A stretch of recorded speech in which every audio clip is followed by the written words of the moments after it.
This video is sponsored by our favorite accessory company, Tame Dog. If you want to protect your cards with sleeves that have the best quality, fit well, and shuffle nicely, check out Tame Dog. A portion of every sale goes to local animal shelters, and use code EBAM for 10% off your order today.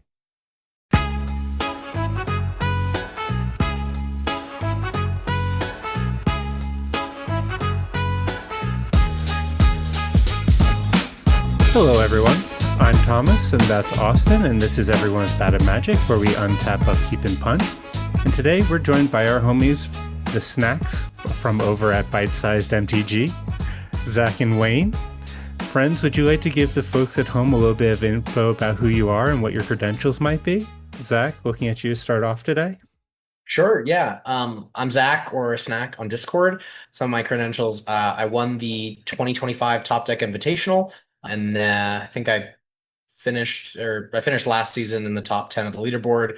I finished this season ranked sixth on the leaderboard. So those are some of my magic accolades. And yeah, I love playing cEDH. So listen to me yap. Yeah, Zach's good at Magic. Why do we keep bringing on Titans? Because for some reason they agree to talk to us. I don't get it. The answer is that Magic players will take any chance they can get to talk about Magic the Gathering. True. That is fair. And people that are good at Magic are surprisingly really into Magic. So the thing applies exponentially. Yeah.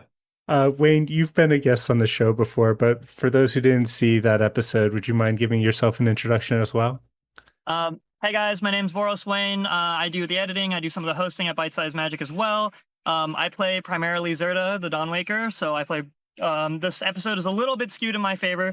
We'll get into it later on, but I play almost exclusively Boros, playing cEDH for a while now, and I guess that's pretty much it in the sense that like the reasons why you should listen to me is I've made a lot of mistakes. I have like at least a couple years of mistakes that I've made, and I can at least tell you about the mistakes. Wayne has also won more gold events than any other Boros player in the world. So I'll just put that Low out bars, there. but you know. Yeah, Top Wayne four platinums. Yeah. also made the Invitational this year, so Yes. also very good at Magic. In the top Yeah. 20. Yeah. Yeah. It's a lot of luck, but you know we'll take it where we can. I also believe that you claimed the king of the autism last time you were on the show, so Yes. So you know that's the extra superpower there too. It's just Nice. no eye contact, full hyperfixation, and ironically, we are fully in my realm of hyperfixation, is explicitly Boros artifacts. So like, yeah, this is a really fun situation for me to be in. heck Love it. yeah. Well, thank you both so much for being here. I'm super stoked for this one. But before we get into our brew battle, and we did bring a Boros commander, you can probably tell what it is by the title, Sami, Wildcat Captain. Mhm. We do want to dive into our Punters Confessional, where we talk a little bit about some mistakes we've made along the way. And homies, do either of you have a punt that you'd like to bring to us today? I've got one that I didn't do last time, Zach. If you want a second more to pick one, I can go. Go for it. Zach doesn't make mistakes. This might be hard for him. Yeah, Yeah, I play exactly, right? perfectly. Yes, a really My opponents big make deal. mistakes. That's the only reason I lose. It was last time I talked about shuffling my hand into my deck in the middle of a win attempt. So that was pretty brutal. The most recent one that I can think of immediately is it was the creator tournament for the quest. Sat across from Atlas to my right, and I think it was Notorious over in this corner here. And I had a win attempt, and I miscalculated the mana by one and paying for a Ristic Study. And I figured it out like halfway through. Zach remembers this because I was like beating myself about afterwards. Yeah, that was really, really rough. And just, you know, the lesson there is like take the time, figure out, like count your mana. And And even don't pay if for a we have stick. don't pay for Never pay for a yeah, stick. but count your mana, you know. And if you have 20, I had 20 minutes left on the clock. There was plenty of time. Don't let people pressure you. Count your mana out, especially if it's a very tight line. I was on a Toger line, so like every life counts, you know. So that was mine. It was real bad, but you know, the rest of the weekend turned out all right. That's fair. Heck yeah. That's fun. Yeah.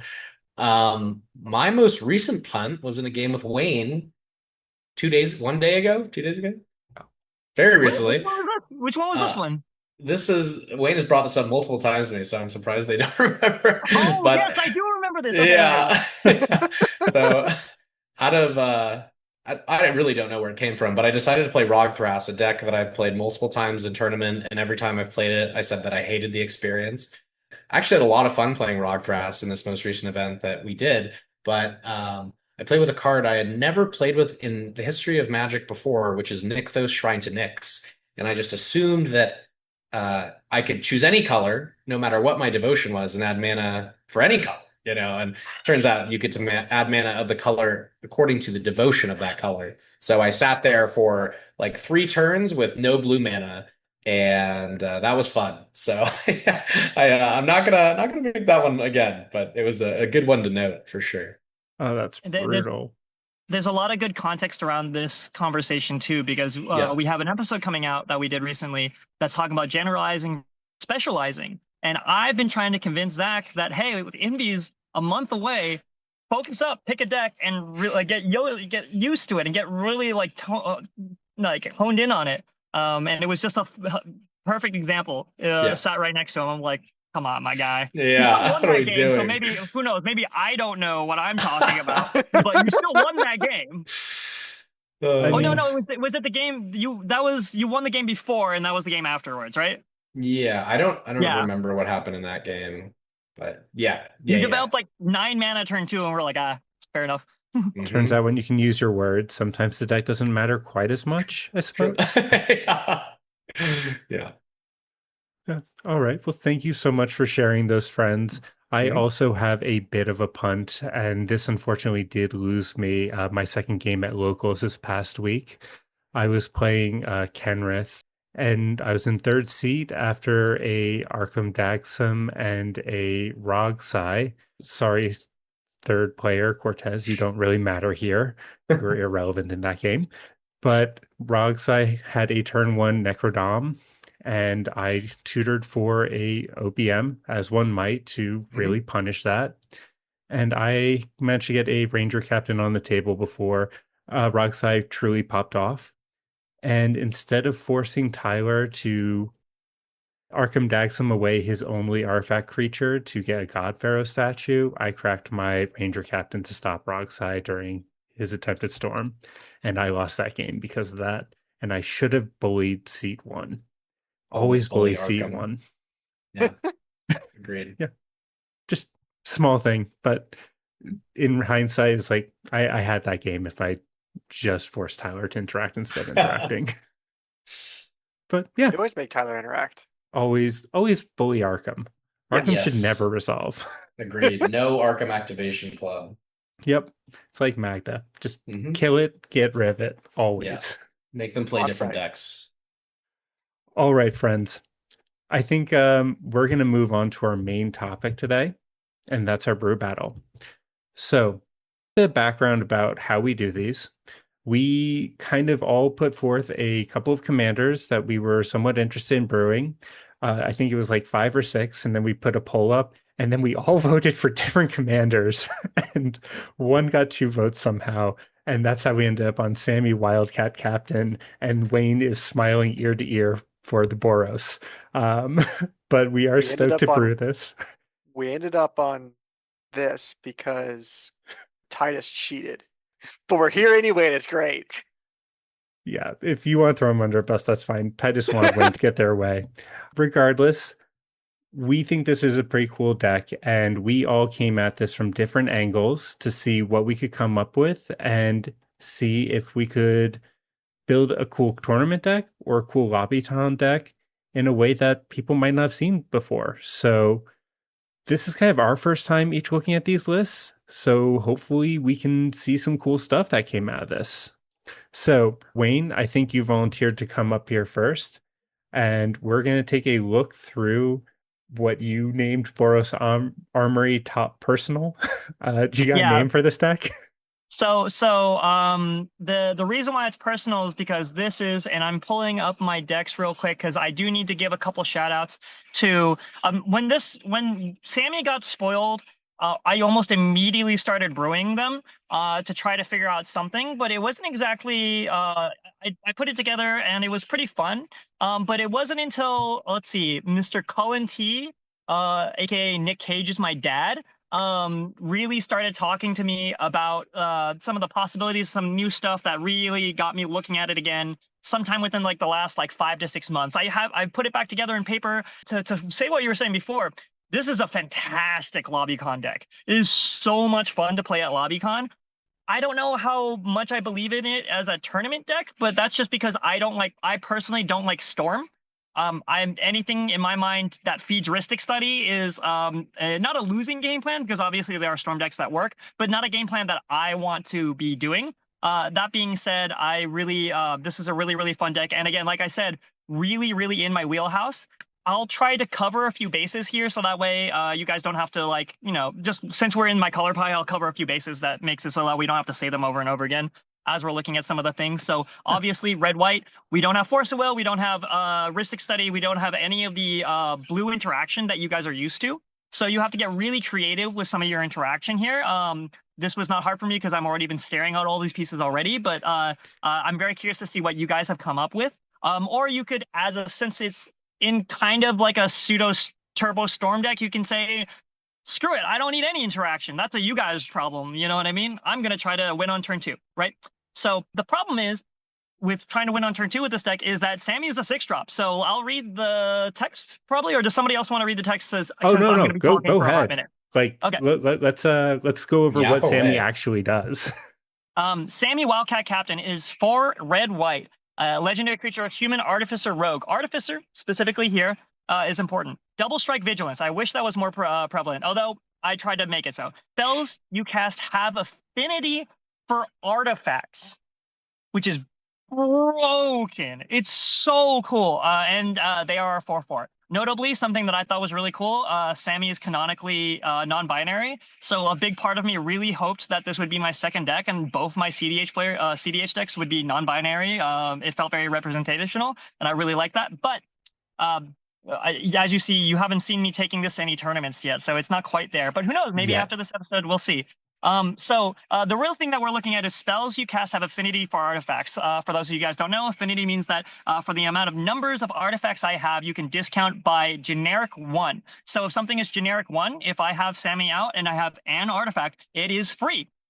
This is the first time that any of us are looking at any of these lists, so we're going through this live with you. But just a sec. Yeah. I guess I'll give a brief overview. My background is all Boros artifacts, so I looked at Sami and went, okay, what are the dumb big artifacts that don't make sense in Zerda? Because if I'm making 6 mana, I might as well be making infinite mana, but in Sami, that's not true. You can get some really interesting value out of like 6 mana artifacts, so I stuck a bunch of like really interesting artifact storm stuff in here. The real reason why I wanted to make this deck in the first place, outside of it being interesting and seeing if it was possible, but if you can scroll all the way to the enchantments, I assuming that we're going to be basing the recording off of your screen. Yeah, I got you, friend. If we scroll all the way down to the enchantments, I love Power Balance. It is the coolest card in the world to me, and I am so sad that I cannot reasonably run it in Zerda. So when I looked at Sami and went, oh, this is a Sensei's Top Mystic Forge deck. Wait, that means I can play Power Balance. Instantly, I tried to make it. This deck, at least the way that I have built it, the main win lines are Sensei's Top, Mystic Forge, some sort of future sight, and then you have, because with Sami out, Sensei's is free. That means you can draw your entire deck, and then you have payoffs like Glaring Freshraker, or let's see, lots of different things that you could be doing from here. The big things are gonna, go ahead. Just out of curiosity, is anybody not on the Sensei's Divining Top Mystic Forge deck? Did we all slot that in at least a little bit here? Yeah. Okay. So just, Wayne, would you mind breaking down how that works absolutely. while we're here? So Mystic Forge is a future sight effect. It allows you to cast, artifact and colorless spells from the top of your library for free. Well, not for free, from the top of your library. Sensei's Top is a 1-drop artifact that you can tap to put on the top of your library and draw a card. So if you have Mystic Forge and a Sensei's Top and a way to basically discount the cast of Sensei's Top, like, say, Affinity for Artifacts, then you can cast the top over and over again and draw your entire deck. Payoffs such as Glaring Frustraker, which not only give you the mana to recast the Sensei's top, but also create an ETB trigger to ping the entire table down, means that Mystic Forge, Sensei's top, and Glaring Frustraker win the game, even without Sami, right? Yeah, so that's like the main win line. There's obviously Breach. Did I put it in here? Oh, I didn't put it in here. I should You have got it in Breach in here.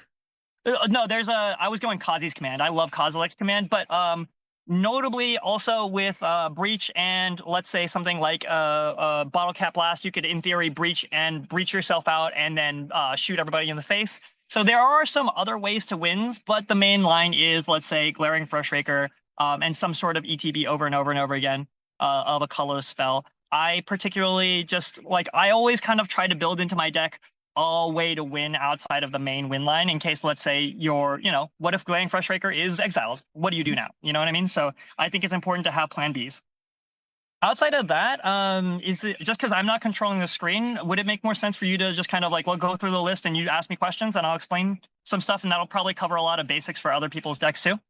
Yeah, for sure. So looking at the creature package here, I'm seeing Ancestral Statue, which is something I'm also on. Ancestral Statue and Sami just by themselves go infinite. So that's another Sensei's Top, Mystic Forge combo. Looks like we also, have... Ancestral Statue, Glaring Frustraker, and Sami also go infinite, and that's infinite pings. Yep. Looks like Bergie is one of your payoffs. I see you're on a full Goblin Builder package as well. Yeah, that's pretty hot.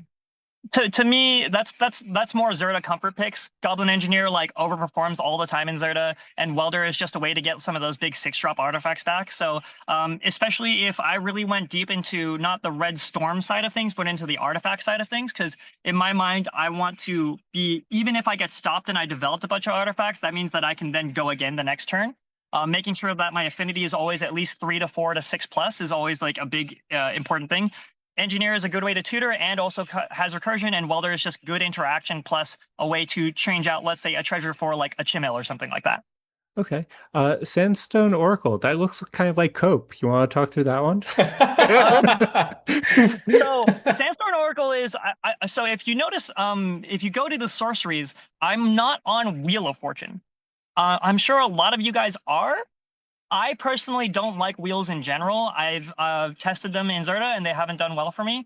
So Sandstone Oracle is kind of like, in my mind, a way to artifact. It's an artifact which makes it super more tutorable in specifically our colors.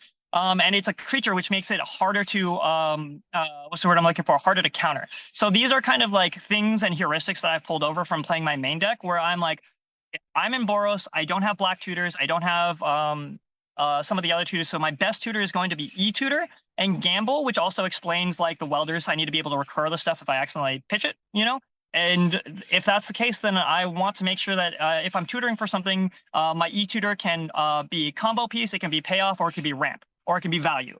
So a lot of my pieces are all hinging around basically the limited tutors that I have access to. Okay.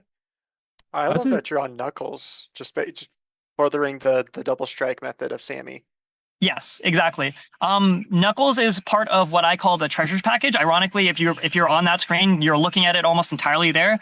I love Magda. I think Magda is one of the coolest decks, one of the coolest cards. So surprise, treasures are artifacts. They count towards your affinity, and I have found another way to make one of my cEDH decks a secret Magda commander. So Magda, PFB, Knuckles, these are all just good cards in general. Ragavan are also just good cards in general. They synergize with the plan of the Welders, the artifact, the affinity. Treasures in this deck are crazy good. So fun thing that you can do with Sami is Sami's affinity counts the treasures. So your treasures actually double up as not only mana, but also as discounts. So you can crack the treasure to pay for something, and it still counts the affinity as if the treasure is there because you're paying it all at once. So treasures almost become like pseudo soul rings in a way here, plus pips, like better, right? So you have the PFB, you can exile off the top if you need to dig deeper. And then with Magda, and since there is there's a Clock of Omens in here and a Roaming Throne, you would now have access to full Magda lines in the deck. So Magda plus 10 treasures, plus Magda plus 10 treasures in this deck usually means a win, and also you're on Smothering Tithe. I think Magda Smothering Tithe is pretty good, and I love playing that way. So yeah, any chance I get to put Magda in one of my lists, I take. Hell yeah. Awesome. Also, tater tot.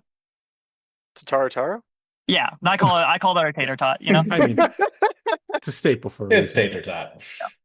Other than that, I'm seeing a lot of one-sided wheels, which you've already kind of touched on. I want to Where's- know about Geth's Grimoire. I am Okay. hovering over that card, actually. This is a little bit of a spoiler. This is some tech that I'm trying out in Zerda right now, and I think works out all right here. It's basically my One Ring replacement. Not in this deck because I think we're still on One Ring in this deck, but in Zerda is my One Ring replacement. It is my tech against the slop right now. I have seen this card draw me upwards of 5 to 15 cards any given game. So it's pretty good. I like it. I like it a lot. And with Sami, it can be free, and then it can also be Clock of Omens tech. Geth's is kind of like my new tech that I'm trying. The way I've been describing it is I'm very excited for when Geth's isn't better than One Ring, Okay. if that makes sense. You've got me wanting to try Geth's Grimoire and Cabbages. Don't tell nobody. Keep it hush hush. But yeah, absolutely. Feel free to try. It's very got you. cool. It's very cool. You'd be surprised how many things make you discard in cEDH. Gamble, Yeah. Mox Diamond, Formidable Speaker, Kefka, Wheel of Necro? Fortune. Wheel of Necro Fortune. is insane too. Yeah, Necropotence, you draw like 30 cards. It's been very, very good so far. So much so that I'm considering right now. The plan is to take it to Indies. Okay. That's some sick tech, dude. The only other thing that I think might be interesting to touch on that maybe did anyone do reiterate loops in their deck? I did. Okay, cool. Reiterate Then I'll and yeah. I think Yeah, I did yeah, yeah. too. Yeah, I so did I've got reiterate loops in here, but we'll wait until we get into one of your guys' decks to get a little bit more deep into that. Awesome. Wayne, this is more competitive a list than mine is for sure. Well, I've been brewing on it for a little bit, you know what I mean? Notable things that got added since we started. Obviously, I went out and bought a copy of the Endstone right away. I'm sure everybody else also has one, but 10 Rings is also really good for this deck. Yeah, the Like- Endstone is like it's the reason I want to play big mana decks. Like Yeah. I think I like that more than I like Song of Creation, if I'm honest. Oh yeah, absolutely, 100%. I also will give a call out to Chimmel. I love Chimmel as a card. I don't think it necessarily is maybe cEDH viable outside of fringe stuff, but this is a deck that, in theory, wants to play Chimmel. So why would I not put it in here? I don't know. I think that's kind of my issue with the list is that there are so many things that I want that like you could do with this that I'm probably getting like torn too many directions, you know, than actually like honing it down to making it like actually viable. But it is, again, like I said, crazy fun Lobbycon deck. 100%. It just feeds the ever living hell out of a Ristic Study, and I don't know if I can abide by that. That's it. Fair enough? Is Wheeliot still on Chimel? No. I guess it's Wheeliot Maybe. still played. It wasn't the last time I checked. Ah, okay. All right, Austin, I think we're taking a quick look at your deck next. Oh, mine. Yep. Oh boy. I went to left field. First off, I'm playing Derevi, Scrap Savant. That's a choice, bud. Basically for the same reason of the engineer package, the goblin, or I guess welder package is what it's called. But it's also card advantage. I personally didn't think that Tezzeret was good enough. I didn't think the tutor really hit a whole lot except top. And I don't want to really focus on top in my deck. Well, top and LED is the kind of the issue, right? It's like top and LED, especially if you're going for breach lines. But yeah, exactly. Dready's It cool. also untaps your monoliths. It's a key. Sure, Mhm. but if I have Sami out, my monoliths are dead anyway, basically. Anyway, but my real quick, actually, because this is a really good point. The thing that's really interesting about after piling this deck a couple times, the thing that's really, really interesting is getting one Sami out fast enough, but then also still needing some pips and mana to still do the thing even after you got the affinity sort of thing. Even colorless mana, sometimes like there are situations where you're like, oh, I need to just get a little bit over. So something I see, if you guys sleeve this up, it's something that you guys are going to experience which is the reason why I want treasures. You still need mana to still do some of the extra stuff to combo into. So just something to keep in mind as we're going through. Heard. And then I took a lot of notes out of me playing Ruby Storm in Modern. This is basically just a mono red version of that. I'm running all the rituals. I'm running not reiterate though, which is something I kind of wish I was on. All the wheels, J-Will, Wheel of Fortune, Inspired Tinkering for the card draw, treasures, all the good stuff. But also a lot of like, I love Malcolm Kedis as a deck. And so I took a little bit of inspiration from that using the Weft Stalker Ardent with creatures entering, artifacts entering, dealing just 1 damage to everyone. It's just another Flesh Raker, basically. But I definitely didn't lean very creature heavy. One secret tech that I really liked about this deck, if you scroll down to the enchantments, I guess 2 secret techs, but I think one of you are using one of them. Meticulous Excavation. I think that card's gas. It's so sick. Yeah, this was probably my favorite include on your deck so far. That plus Chromatic Ori is infinite mana, infinite draw. That plus Coveted Jewel is infinite draw. Granted, you have Sami in play with affinity to discount that. I just think it's freaking awesome. Plus, every time you do that, you're building up the storm for like either Flux Reservoir or Glaring Fresh Raker, Weft Stalker Ardent. cEDH staple. How do you not know Weft Stalker Ardent? That's warp. Wow. Warp is But, so good. The secret tech that I have in here that I also took from Modern is Weapons Manufacturing. And oh boy, is this card fun. It's a red enchantment, 1 generic, 1 red. Whenever a non-token artifact you control enters, create a colorless artifact token named munitions with when this token leaves the battlefield, it deals 2 damage to any target. This could be if you have infinite mana, Meticulous Excavation, you just bounce the tokens. Since they're leaving play, they still deal the 2 damage. Or KCI, you can sacrifice them and just shock everything. I did notice you were on KCI. I was like, yes, this route. I love KCI. I want it to come back to Modern and don't at the same time. But other than that, it's pretty standard artifact stuff. I'm on Forsaken Monument for Basalt Loops. I actually think I'm also on the Tron lands. I'm not. I was on them originally and I cut them. I mean, that would have been pretty cool. I've been on a Tron kick lately, okay? Your artifact package looks a little bit more stacksy with things like Spine of Ishash. I love Spine. Spine plus KCI and any form of discount, you just tell your opponents they're no longer in the game. It literally, so Spines is a 7-drop artifact. When it enters the battlefield, destroy target permanent. If it would be put into your graveyard from the battlefield, return it to your hand instead. So cast Spine, destroy a land, KCI, put it back in your hand, rinse and repeat. I don't want to be in that game. Like at all. That sounds freaking miserable. I've done this loop when I had Sir Ginger the Meal Ender as a deck, and I oopsed upon this loop. It was supposed to be a casual deck.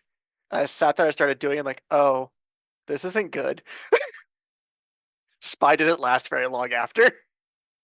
I definitely know that this deck can lead itself to a KCI situation. I'm gonna shout out Rain, one of my girlfriends out here. She plays Kozilek, the Great Distortion as a deck, which is essentially an artifact combo deck, and she loves KCI. So every time she explains KCI loops to me, like I see the power and I get it, and then but like part of me is just kind of like, but I want my artifacts. I don't want to. I Yeah. don't want to get rid of them. You know, like.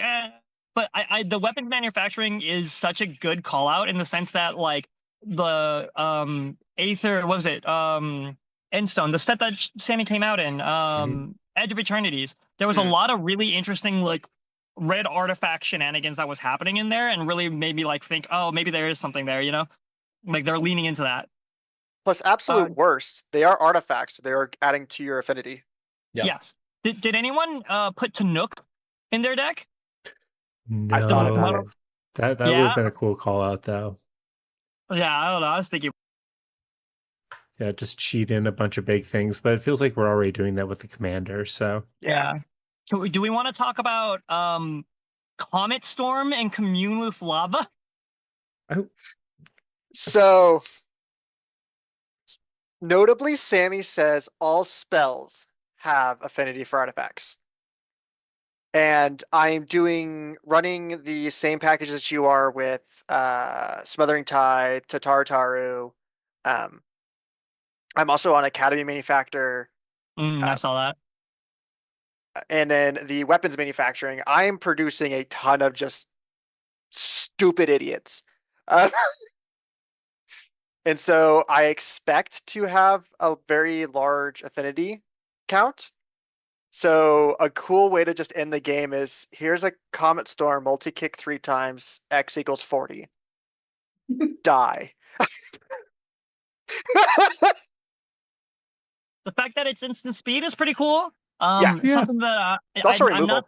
Yeah, exactly right. I'm not seeing reiterate in this list, but the fact that affinity also counts for X multi-kicker and buyback will come up later on when other people explain why that works, and I think that is just one of the cooler interactions in general. So I think if I were to come back and tweak this deck, I would definitely add reiterate and I would add ancestral statue. I think I slept on that one.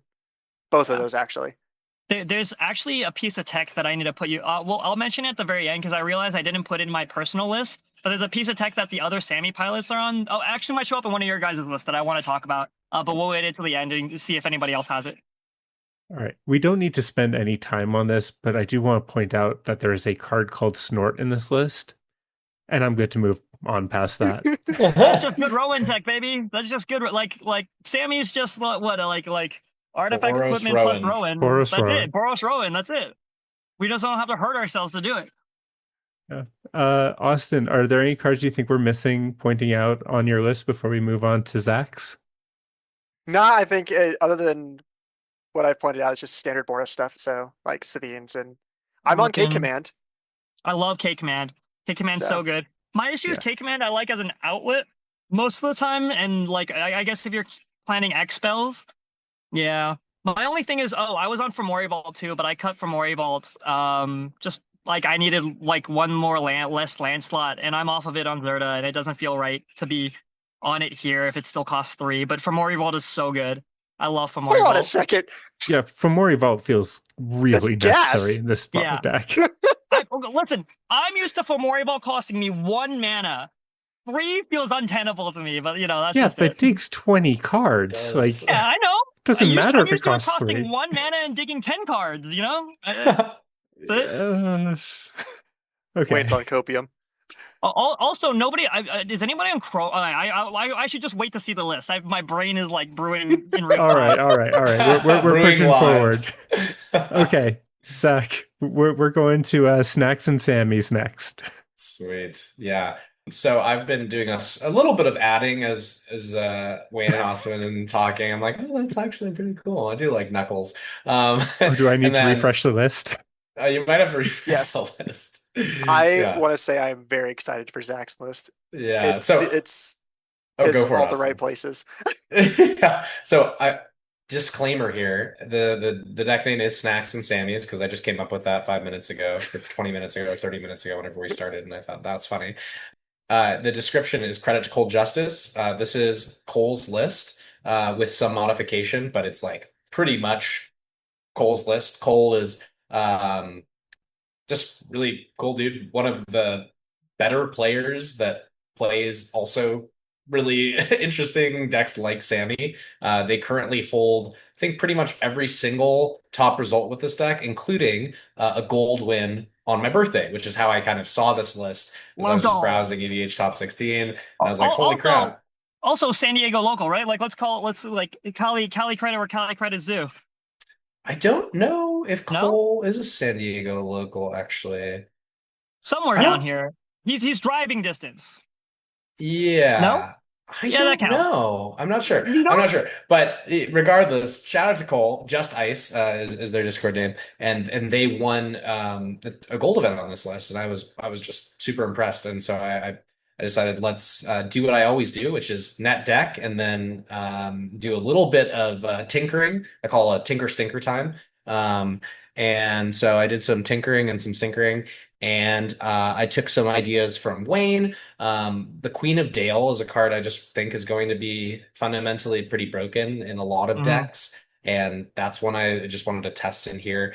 But a lot of the cards in here are sort of reminiscent of a Ral slash Rowan kind of idea. Um, Ral with the sense that we are looking at cards like Bergie, Vision and the Scarlet Witch, sort of ways to continually loop things, and as well as a decent amount of rituals. And then my list is super big on wheels, or Cole's list, as I should say. I really think that going more into wheels is interesting, especially with the fact that we're on so many flash speed enablers. Liberators is Battlethopter, Skittering Cicada, Shimmermere, and so wheeling at instant speed with like a Smothering Tithe out, or with just Sammy out, means that you can wheel at flash speed into things that are heavily discounted and extremely impactful on the table.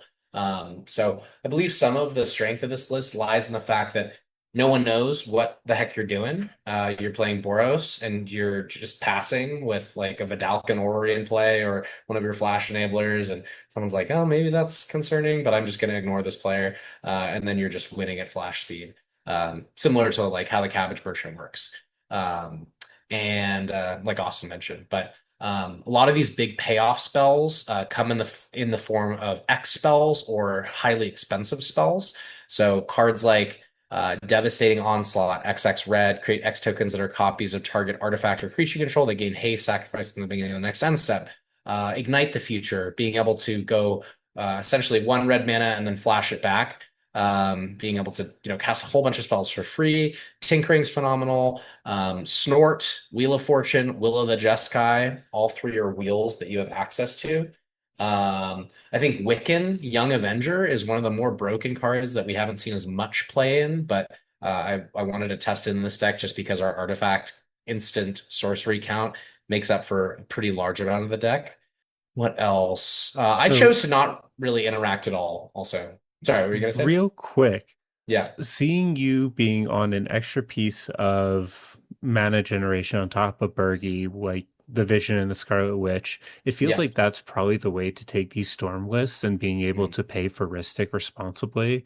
It Sure. almost feels like maybe we should be leaning a little bit more heavily on that with things like Electro, I think it is. Yeah. I So love Electro. Electro's so good. I like that include. I just wanted to point that out. Yeah, It's no, been, yeah. I appreciate that. Yeah, Yeah. I was gonna point out Vision and Scarlet Witch too, because the moment I saw that, I was like, yeah, duh, that should absolutely be in this list. And I'll say goes to show I haven't kept up with my list. There's a bunch of new cards that came out for this deck that Yeah. 100% someone who's actually dedicated and staring and trying to make the list better and better is gonna find and think of before anybody else. So like Mhm. for those of you guys who are brewing out there, like you're the only one paying close enough attention to the cards that are good enough in your list. You're the ones that are going to make that list as good as possible.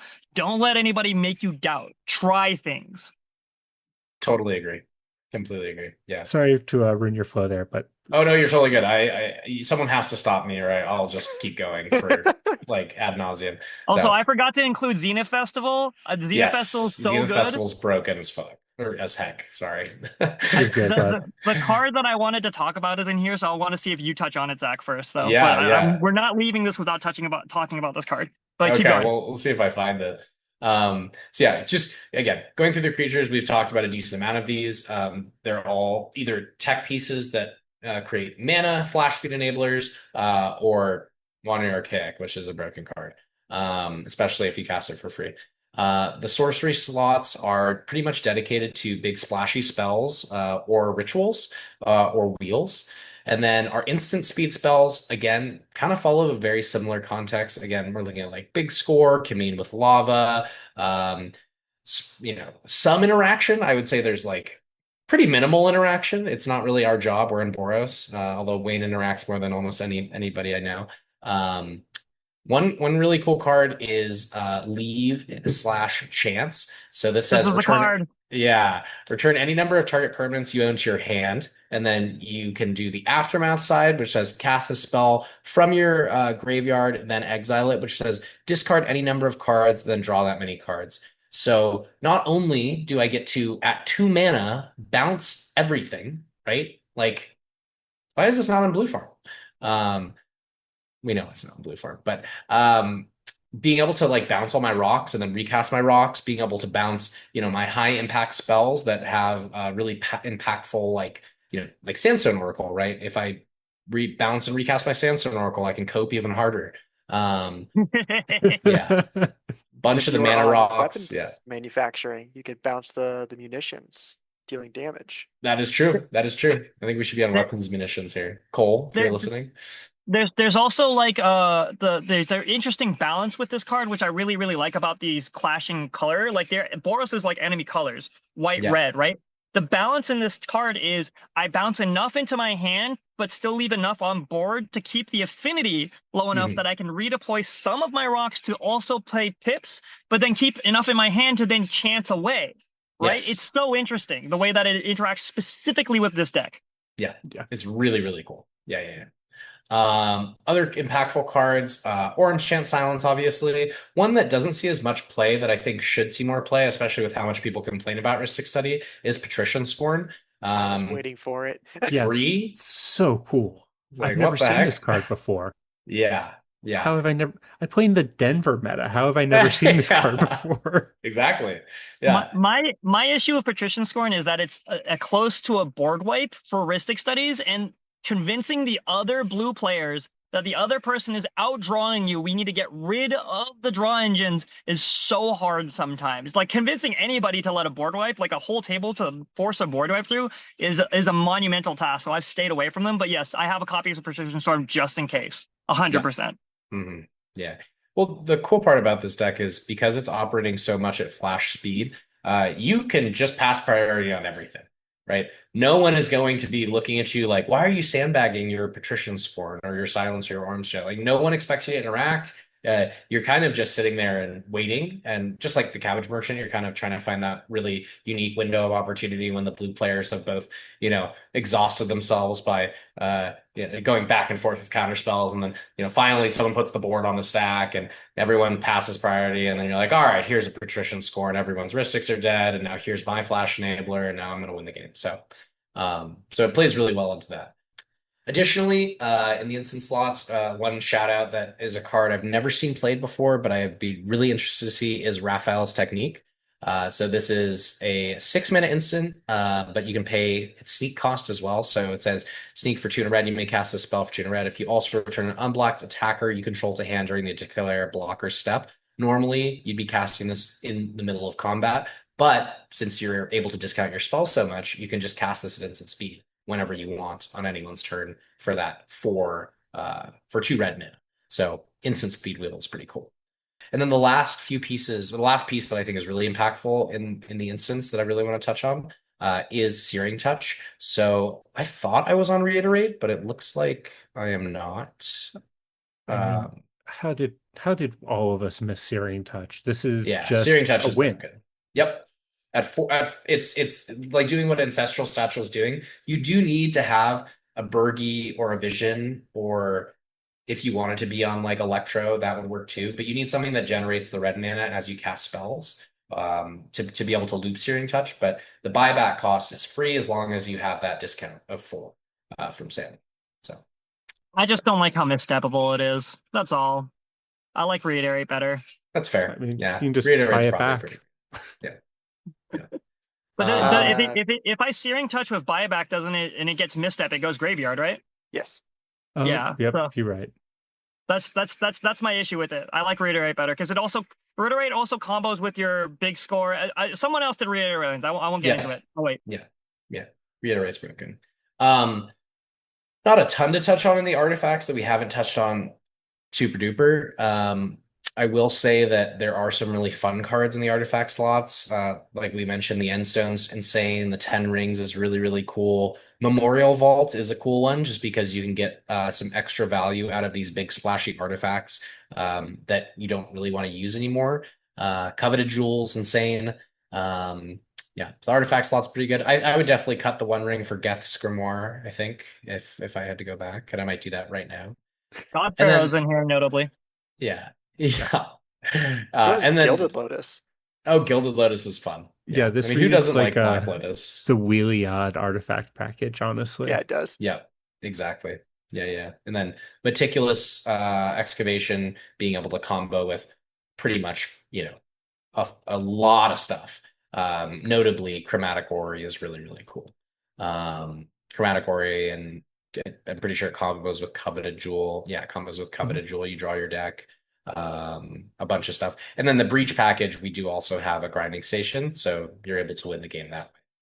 So, yeah, that's this version. Shout out Cole. Awesome. I feel like that was a very thorough explanation. Do either of you guys have any questions about the cards that are in this package? I think this definitely, I would, if anyone was like, all right, I want to pick up Sami, I want to try it, I would pick up Cole's list 100%. Like, there's stuff that I would like mix around a little bit, but I think at that point it just becomes preference. I'd like a little bit more interaction. The only thing that none of us have talked about, I think it might not get mentioned, is Mishra's Workshop. I love Mishra's Workshop. Great card, fantastic card, enables so many broken things.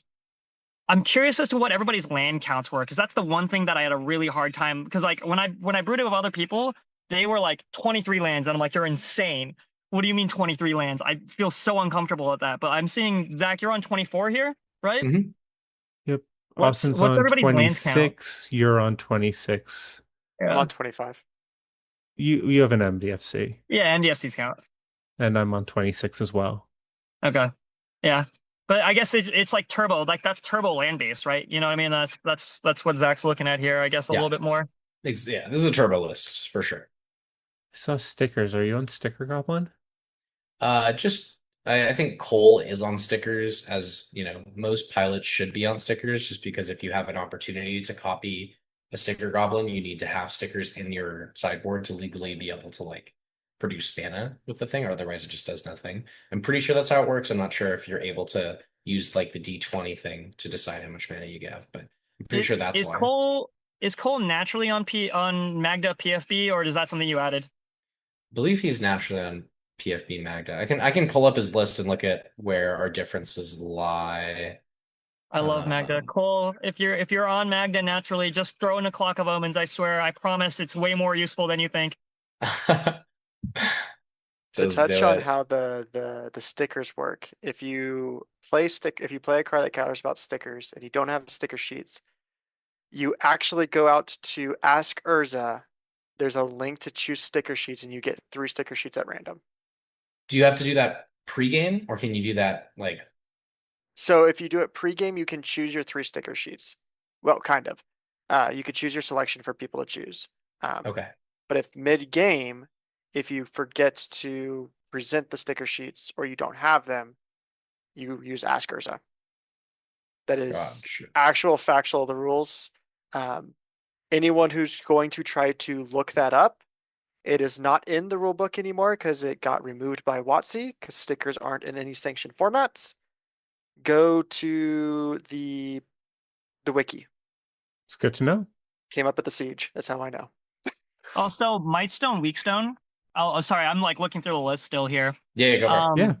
Mightstone, Weakstone, I think I'm also on in my list. Is just, this is what I'm talking about. Cool, interesting removal. Yeah. And worst comes to worst, draws you a few cards, but then also allows you to tap for the 2 mana. There's weirdly sometimes where you're like, I have an affinity of 5. I'm going to draw into something that's 6, getting that one little extra mana to loop up higher and then set yourself up for like a 10 rings or something like that is you think that it's like, I cast Sami, I win. Not always the case. You still need to pay for stuff. Yeah. And I mean that Tezzeret untaps your Chromatic Orrery later in the game. It Yeah. untaps your Coveted Jewel. Like it has more and more incidental stuff. And its floor is literally beat your opponent's faces in with making your adding +3/+1/+1 counters, I believe, to a target Yeah, artifact. in So an artifact. I mean, you can also target your Esper Sentinel, give it a +1/+1 counter. That's a fun thing. You I think, can am I the find only one Esper on? Sentinel too. Yeah, it helps you find it exactly, right? Is anyone else on Agathis? Was I the only one on Agathis? I wasn't on Mhm. Agathis. I I wasn't love either. Agathis. I think we have time to go through my list as well. Yeah, yeah. We So absolutely should. I brewed Raker 10-4. You can guess this is a Raker Shops deck. I brewed this with Eric from MTG Basics. Thank you, Eric, for helping me get through this. I do not have Boros in my blood. I am sorry. I saw Okay, this we list can't all like, be cool. no, we can't, and I am lame, and that's fine. Um, so I was struggling a little bit with this. I saw the deck. I knew where I wanted the core to be, and Eric helped me flesh this out. While designing this, I knew at the heart that I wanted to win through Kozilek's command. So the entire deck is brewed around the idea of getting to a point where Kozilek's command can become lethal and getting enough card draw to get to that point. So it is a little bit stormy. It is a little bit non-deterministic to get there. But like most of you, I am on Ancestral Statue. I am on Bergie. Um, Unlike most of you, I'm on Black Widow, Agile Avenger. I'm surprised that that slipped by all of you. Um, I just figured I it just would added be. it. I think it's copium. Queen Dale is just better. Yeah, I was testing Black Widow a little bit before, so I've not been super impressed with it. I think it works in Timna Dargo. I think it's just too slow for this kind of deck. I do think Queen Dale is probably better, but Black Widow, I want the card draw, honestly. I I probably agree. would just Yeah. add Queen Dale as well instead of Ragavan. Have Um, you considered Trouble in Paris? Oh, you have. Then yeah, there you yeah, go. I have. um, I'm I love also how much on, stacks is in this list. It's so cool. This is the tightest speaking to your list I've heart, ever seen one. um, I'm on Brass's Cloud Tunnel and Skull Grinder. Clamp. So just a little bit more ways to get deeper into the deck. I'm on a couple eggs. Again, just sack fodder so that we can get faster and faster and deeper through it.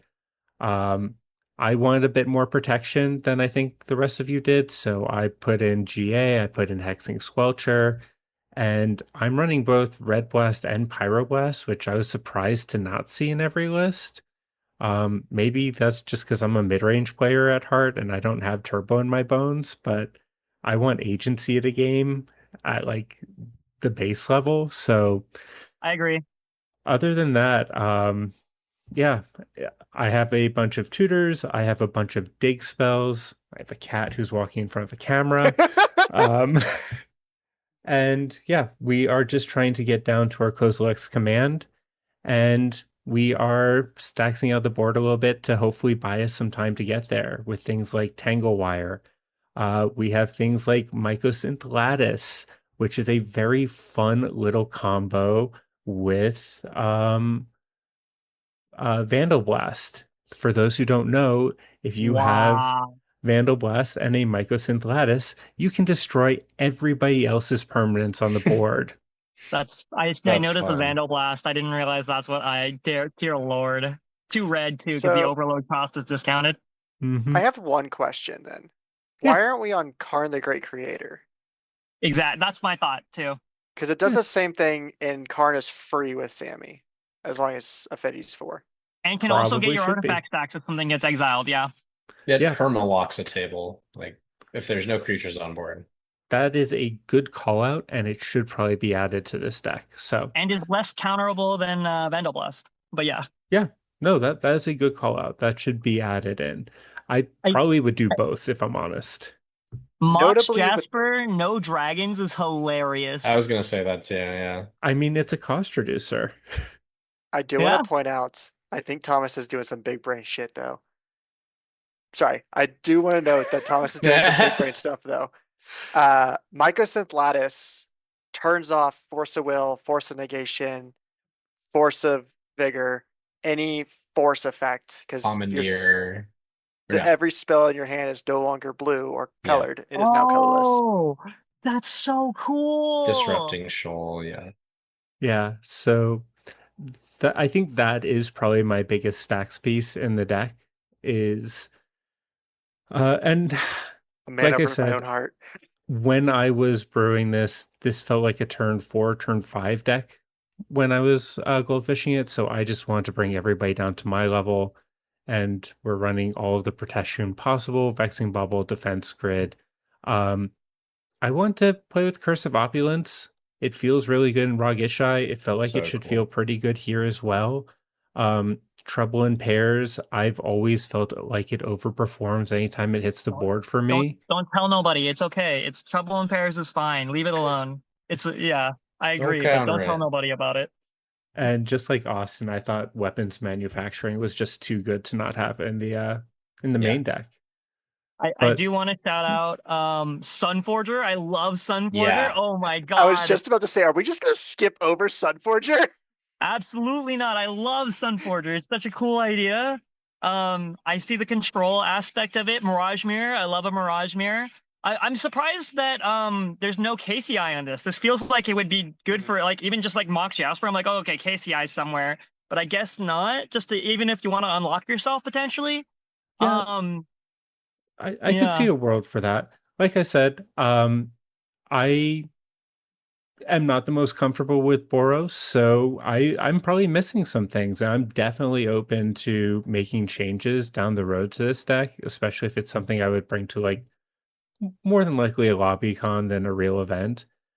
But I think that one of the things that I probably definitely need looking at this now that I forgot would be something like a Stoneforge Mystic Mhm. so that I could cheat some of these things into play a bit more easily. Speaking to But my heart, man. I love Stoneforge. yeah, I miss those cards. Umbral Mantle. 100%. Other than that, I don't think my deck's too different than everybody else. One of the win cons I did put in here that I personally love, and it's a pet card of mine, is Altar of the Brood. I just Um, saw that. I know it's not like the best or cleanest win con, but it's really fun to just go to somebody's upkeep.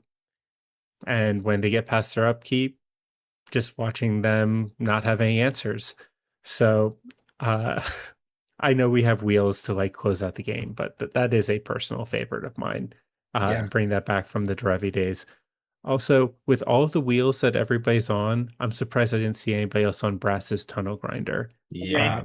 I agree. It's such a good card. I like it. I think my issue is that all my previous brewing experience like threw into it and it was like, not good enough sort of thing. But I do love the call out. Brass's Tunnel Grinder is so cool. Because it also flips to be a land. It probably never will, but you know, it's rampish. There's magical Christmas land. We never know. Especially if you're staxing. Well, especially if you're staxing, you get there, you know? Yeah. 100%. Okay, friends. Well, we've seen all 4 decks. Kind of want to start off with which of these 4 decks do we think is the most tournament viable? Also, I'm actually going to look at you first. Which one of these, if you were going to tournament tomorrow, would you be the most likely to take? That I would most likely take would Yeah, putting you on the definitely spot. Like just Snacks and Sammy, just because it's just my pet deck in red. okay. I love Skittering Cicada. I love Shimmer Mirror. Having answers at instant speed Yeah. with an entirely brown deck is It's hot. It's cool. it's We love awesome. instant speed. Yeah. If I were to take this, I definitely would probably add Reiterate though. Yeah. Because I think the card's just gas. And also I- just turns a lot of like your base ramp things that you're going to be doing into just full combos and wins, right? It's just it's so, and also bare minimum reiterate something, reiterate an Oz. Don't even have to buy it back. All right, Wayne. What about you? What deck are you taking to a tournament tomorrow? If it's me taking it, I take my list because I know all the pieces really well. But if it's anybody else, you go with Coles. This is what I'm saying. It's tested. He's the one who's actually taking in tournaments, and he's got lots of things that like there are things that you don't realize until you've piloted a deck enough times to be like, oh, these are pain points. I need these fixed. You know, like just go off experience. You know, 100%. But he doesn't have Magda Clock of Omens, Roaming Throne, so I have to go with my list. But like, yeah, 100%. Zach, where are you feeling? I trust Cole as a player and a brewer. I think that they're pretty phenomenal and very strong. So I think I probably would go with Cole's list. That being said, I there is no other Boros player that I think even comes close to Wayne. So I think that it would be a pretty tough call for me in between those two. I'd probably want to test both and see what the positives and drawbacks were, and then create a amalgamation that fits somewhere in the middle. But I also agree that going with what's tested and true is usually the best thing to do when you are new to something. Don't try and reinvent the wheel. Trust the person who has three top cuts on this deck in the past year. So, Well, those are three very compelling arguments, and I'm gonna go with Wayne's list despite them because so I want more interaction. Valid. So, I would be uncomfortable with that pure turbo list personally. I think it is very cool. I think it is very well thought out, but the fact that there is not even a red blast in there makes me Dude, nervous. silence. And Redirect lightning. I would feel more comfortable playing Wayne's list that has both of Yeah. those. So Yeah. so Sure. one really cool thing about how much flash speed is in Cole's list is if he started putting more stacks pieces, that turns my stacks pieces into interaction. And I really love that idea. That speaks to my soul a lot, you know? Agreed. 100%.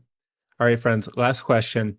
Which of these is the best Lobbycon deck? What are we bringing out next time we're hanging out after a tournament and we may have had a adult beverage or some devil's lettuce, and we were just jamming some games with the homies? Mine. I take Mine's just Austin's. mine's just the smack the board, call it a day.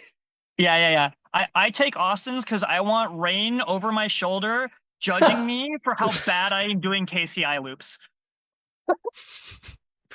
Okay. What about you, Zach? I mean, I'll play anything at a LobbyCon, really just hand me whatever and I'll play it. But I like your list, Thomas. I think that playing stacks in LobbyCon is really just something that I just like to see my opponents concede, and in LobbyCon, you just get snap concessions. You land a Trinisphere turn one, everyone concedes to you. It's a feeling that you don't really get to do in tournaments because they're just holding on. They're just praying that something changes, and you have to play out those games with the stacks pieces. But in the LobbyCon That's also events, fun. you can just end it right there, So yeah, So I agree playing with out the you. stacks games is also fun, though. it I don't know. is. For me, It it is. is. Yeah, I 100% agree with you, but if I'm inebriated, I don't want to think. Yeah, That's why it's they true. concede. Exactly. You know what? That's fair. All right. Yeah. Okay, I actually would take Zach's list to LobbyCon because that's where I want to try a turbo list. Yeah, true. Yeah, that's That's fair. probably wanna the go right next. answer, but I don't know. KCI is hilarious. Oh, 100%. All right, friends. Thank you so much for hanging out and doing this with us. This was so much fun. While we still have you on, is there anything you'd like to show for? Yeah, absolutely. Yeah. So, if you are interested in more Magic content, check out Bite Sized MTG. We do a whole bunch of stuff focused on theory, strategy, tactics, how to improve as a player, new decks that you might want to check out with the pilots who are, the top of the top. We're going to start getting into more gameplay as well. So you can watch some bite-sized gameplay videos soon. And then if you're interested in any coaching, I do offer coaching. So check that out. You can find me bite-size_snack or snack_bites, guys. I don't remember which one. Anyway, you'll figure out where to find me, I'm sure, if you'd like to. And then also shout out Cole or Just Ice. Their list is what I took as primary inspiration. And I just want to make sure that they get all the credit for that. So Yeah, 100%. 100% on that one. Oh, one more thing. Oh yeah, Gilded Goblet. If you need proxies, there we go. if you want to proxy up any of these decks and grab them, check out Gilded Goblet. You can use code Bite Size and get a little chunk off. So check those out for all your proxy needs. We'll link down in the show notes below. And Sweet. just to give Bite Size a little bit of flowers, I think that they are one of the best cEDH podcasts out there right now. Listen to them every week. They have fantastic conversations. And one that stuck out to me recently that I especially liked was Wayne's inclusive June episode on the LGBT community. There are allies everywhere in this community if you know where to find them. And they did a great job of spotlighting them. So Agreed. Wayne, do you want to talk about BFF? In addition to being part of Bite Size, I'm also part of BFF, which ironically, I say we've kind of made it ambivalent because people can view whatever it wants, but I say it's build bloody fringe. I remembered it's build fringe basically, right? So we are very in line with this kind of thing. We are a tournament organization in general LA area. We have a tournament coming up at Lost Levels in August 20th. August 20th? Is it August 20th? Sometime in August. It's called Level 2 Hexstringer. We're probably going to have one in Pasadena sometime in October. But the big one that's coming up is in November, the 21st, and the weekend of the 21st is Atrium or Atrium 2. That's in Claremont. Just if you're in the area, or if you're not, if you're willing to drive out for the Atrium, then absolutely come on out. We're very much focused on keeping things affordable and more community-based, and just want to make a good experience for people at those tournaments. But also in joint venture with Bite Size, we are working on making a basically mobile stream setup. So if you guys, for TOs out there, if you guys are running tournaments and you are within driving distance of us, little bit of cash and we'll set that stuff up on Bite Size for you. You guys can stream it. We've had a couple tests so far and it's been pretty fun. We'll bring a team, we'll bring casters. It'll be fun. We'll get some our big focus is making sure that there are eyes on pockets of cEDH that people normally wouldn't see. You know, that's our big focus, is we want to just show the good parts of the community as much as possible, just across the board, you know? And shout out to you guys. Like, this what I'm saying is you guys are also part of that. You know, you guys is your guys' channel, same thing, right? Yeah. Thank you so much for having us. This was so much fun. Thank you for joining. And for you at home, if you stayed with us this long, please consider giving this episode a like, follow, or subscribe, depending on how you found us. Check out our Discord and socials in the link below. And if you're interested in one of our playmats featuring our sick logo from Fox Tattoos, hit us up. We do have some in stock. Otherwise, be kind to each other. Be kind to yourselves. It's just a game. Let's go!